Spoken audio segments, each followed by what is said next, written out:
Hey Canada, Josh McLaughlin, Weed Wiki Collective, and behind me is not a pot shop. But back in 2016, it definitely was. Even had an open house. Then it was held up at gunpoint. Then it was raided by police and closed down all before a legal store ever opened its doors. Seems the retailing experiment has been going on in Stittsville, Ontario a little bit longer than legalization. We're here today to answer one important question for the Canadian cannabis consumer. Who is it you're buying your pot from?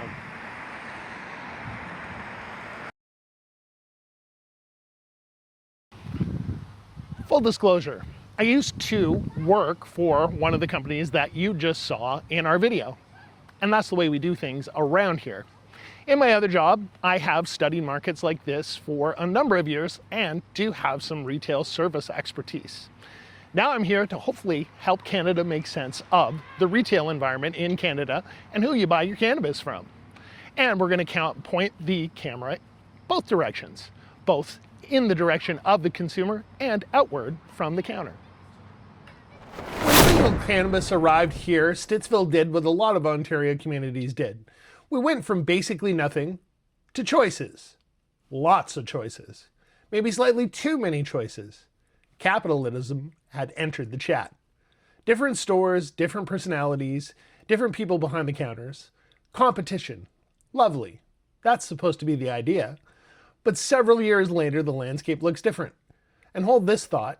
In the exact same summer this town was burying storefronts, Canadian cannabis sales set an all-time record. Twice. Both things are true. And behind me, the OG.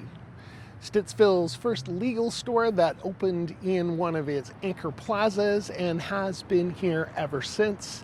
Been here through 2 openings and closures, plus 2 other openings. Still standing, and yeah, customer service definitely a notch above. Door number 1, Canna Cabana. This one doesn't pretend to be local, and credit for that. Canna Cabana is High Tide Incorporated, a publicly traded company out of Calgary, and the biggest cannabis retail chain in the country. When you walk in here, you are walking into a store that answers to shareholders on a stock exchange, not to Stittsville. Now that's not an accusation, that's just the ownership structure. Remember it, because it's the most honest one on the street. Door number 2. Pop's Cannabis. Great name. Sounds like a guy. Sounds like somebody's grandfather is in the back room weighing out flour. Trouble is, there's no Pops. Pop's Cannabis is a banner of the Fika Company out of Toronto.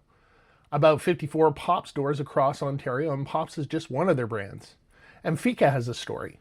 In 2023, a chain called Fire and Flower, over 90 stores, partly owned by the Circle K convenience store people, went into creditor protection. Bankrupt, with gas station money behind it. Fika brought the whole thing at auction, $36 million for 90 plus stores.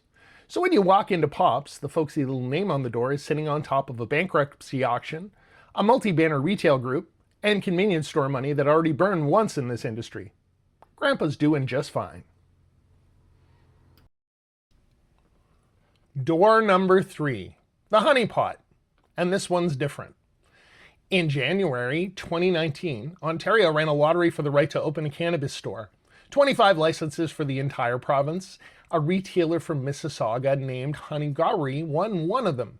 And on April the 1st, 2019, he opened the very first legal cannabis store in Ontario on Queen West in Toronto with a line around the block. 7 years later, the Honey Pot is still independently owned. Same guy, his name literally on the building. Now, here's why that matters, and here's your data. In this industry, more than half of all the bud tenders, 56% in Canada, are gone within their first year on the job. A third of them get hired and are gone inside the same 12 months. That's on par with the most churn-heavy retail there is. And the bud tender is the only human being legally allowed to explain this product to you. So the question at most of these counters isn't, what should I buy? It's, how long have you worked here? An owner whose name on the door tends to still be behind it. That's not romance, that's retention. And door 5 isn't even open yet. One plant is hiring bud tenders here as we film this. So that's one street, a stock exchange, a bankruptcy auction, and one guy from a lottery. And I want to be clear about what we're doing here, because we're not going to be asking cute questions on this channel. We're going to read the ownership filings out loud until they stop sounding boring. And we're going to keep asking the only question that matters. What has any of this done for you, the Canadian cannabis consumer, the person buying the product? Really, what it comes down to is great quality and great price is what we're all looking for. But what do you get in your interactions? And remember our OG pot shop owner in Stittsville, Spirit Leaf. When our OG owners purchased their franchise, it was owned by somebody different. Now it's owned by SNDL, and that again is something entirely different. SNDL produces cannabis, SNDL owns cannabis brands, and SNDL operates retail banners. Vertical integration. When different parts of the supply chain start living under the same corporate roof, grow it, brand it, distribute it, sell it.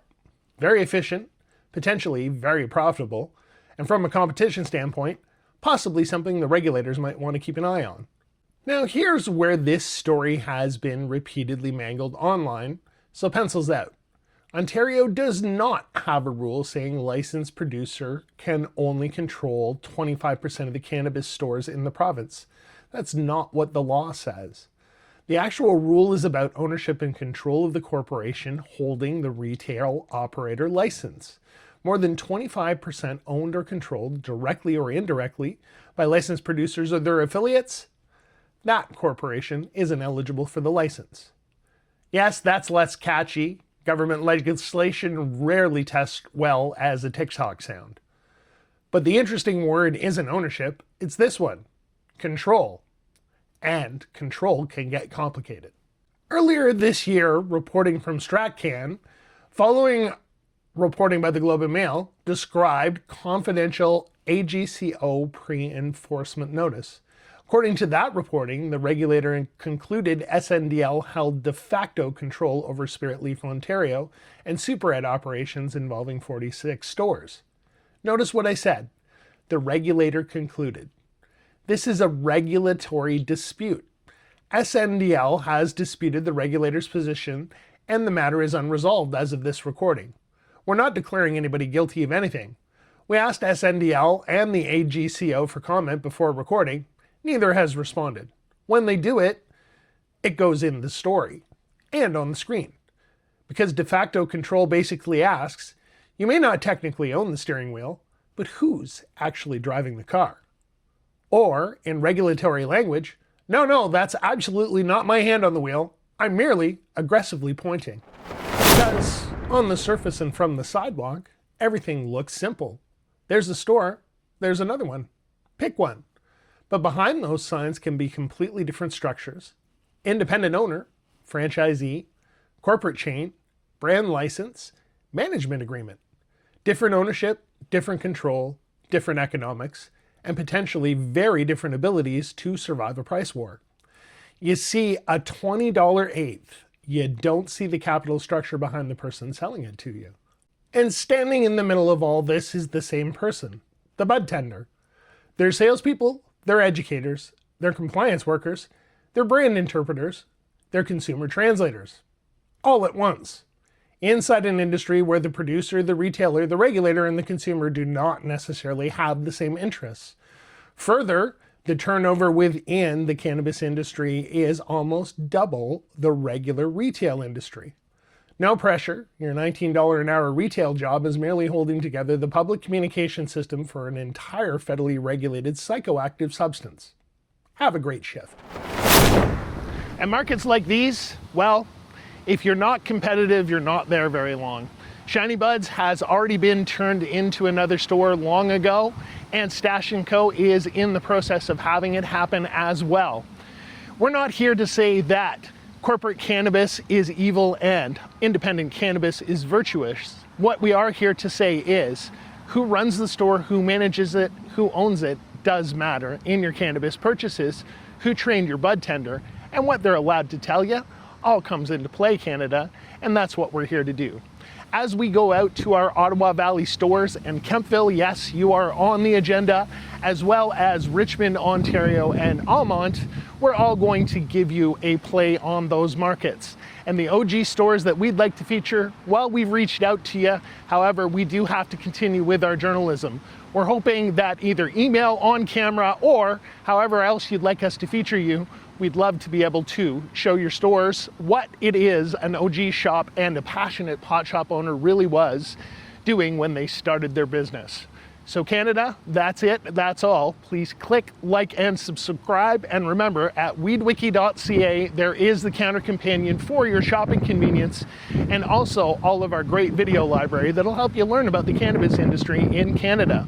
Thanks, Canada. My name is Josh McLaughlin, and this is the Weed Wiki Collective. Next on the retail files, the Valley Towns, Kemptville, Richmond, Almonte, the OG owners, market by market. The chair and the microphone is always open. And on a fun footnote, the online directory still lists the dead stores we listed today as open. The windows disagree. Walk your own street, Canada. You might actually find a pot shop that's still open.